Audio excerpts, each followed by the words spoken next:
Hai, salam jumpa lagi, masih di program yang sama, Travel Story Katolikpedia. Berita tentang Paus Fransiskus menjalani operasi dan dirawat di rumah sakit menghebohkan dunia. Dalam sekejap, ribuan bahkan jutaan doa dialamatkan umat Katolik untuk kesembuhannya. Puji Tuhan, doa-doa umat Katolik itu terkabulkan. Bapak Suci sudah diperbolehkan keluar dari rumah sakit.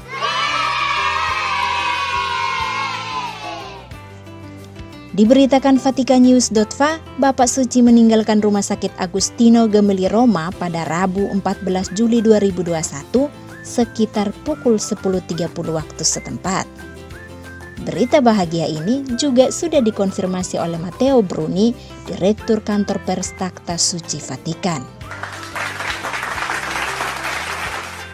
Sejak dirawat di rumah sakit hingga kepulangannya, ada beberapa hal dari sosok Paus Fransiskus yang menarik dan bikin terkesima. Wah, apa saja kah itu? Ini dia. Usai diperbolehkan pulang, Paus Fransiskus tak langsung menuju ke Casa Santa Marta, rumah tinggalnya selama ini. Dari rumah sakit, Bapak Suci meminta agar ia diantar ke Basilika Santa Maria Maggiore. Ia ingin mengunjungi Bunda Maria Salus Populi Romani. Layaknya seorang anak yang memeluk ibunya, di depan ikon Bunda Maria itu, Paus berdarah Argentina itu memeluk Ibu Maria dalam doanya. Ia mengucap syukur dan terima kasih atas keberhasilan operasinya. Wah, makin kagum ya sama pemimpin yang satu ini. Di hadapan Bunda Maria, Paus Fransiskus juga tak hanya berdoa untuk dirinya sendiri. Ia turut mendoakan semua orang sakit di dunia. Berkunjung dan berdoa di hadapan ikon Bunda Maria Salus Populi Romani adalah salah satu kebiasaan Paus ke-266 itu. Ini bukan kali pertama. Setiap ingin bepergian jauh atau hendak melakukan suatu hal penting, Paus selalu meminta perlindungan Bunda Maria. Ia juga sering membawakan Bunda Maria seikat bunga kala ia berkunjung. Ini bukan sekedar kebiasaan, tapi ini adalah contoh bagi umat Katolik agar selalu melibatkan Bunda Maria dalam segala aktivitas.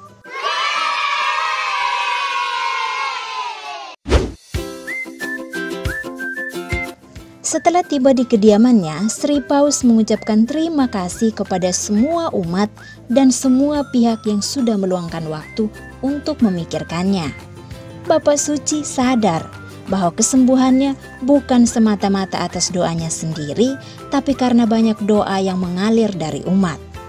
Lewat akun Twitternya, ia menulis, "Saya berterima kasih kepada semua orang yang menyayangi saya, peduli dengan saya, dan berdoa untuk saya selama saya dirawat di rumah sakit.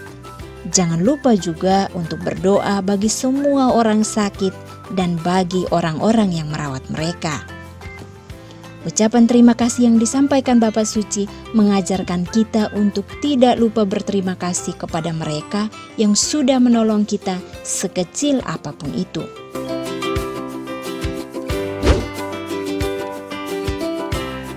Sejak dirawat pada 4 Juli 2021, wajah Paus Fransiskus sama sekali tidak terlihat di layar kaca. Ia sama sekali tidak menyapa umat.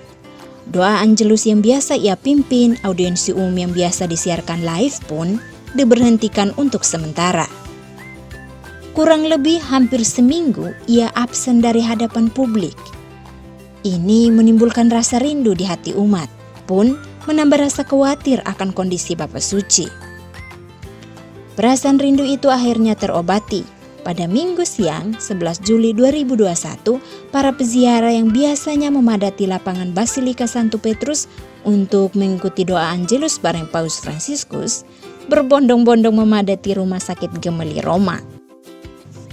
Di bawah terik itu, mereka menatap ke arah jendela.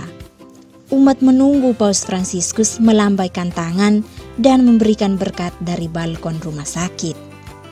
Dan kemunculan Paus Fransiskus saat itu disambut tepuk tangan meriah dari umat. Wah, banyak banget ya yang sayang sama Bapak Suci.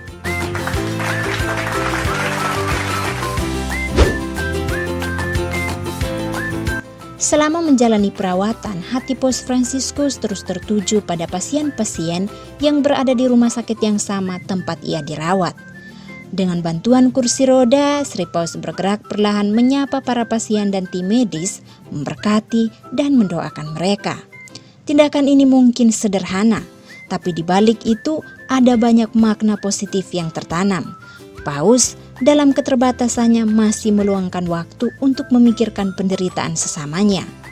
Dari sini kita seharusnya sadar bahwa di dunia ini bukan hanya kita yang menderita, tapi masih ada orang lain yang juga berada dalam kondisi sulit.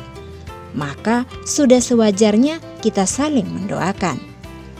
Mungkin ini salah satu alasan mengapa Bapak Suci selama di rumah sakit hingga kepulangannya, ia tak pernah henti meminta umat Katolik untuk tidak hanya mendoakan dirinya, tapi juga mendoakan orang-orang sakit di seluruh dunia.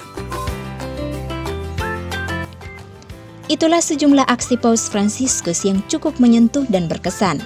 Semoga tindakan Bapak Suci ini memacu diri kita untuk terus peduli dengan orang-orang di sekitar kita.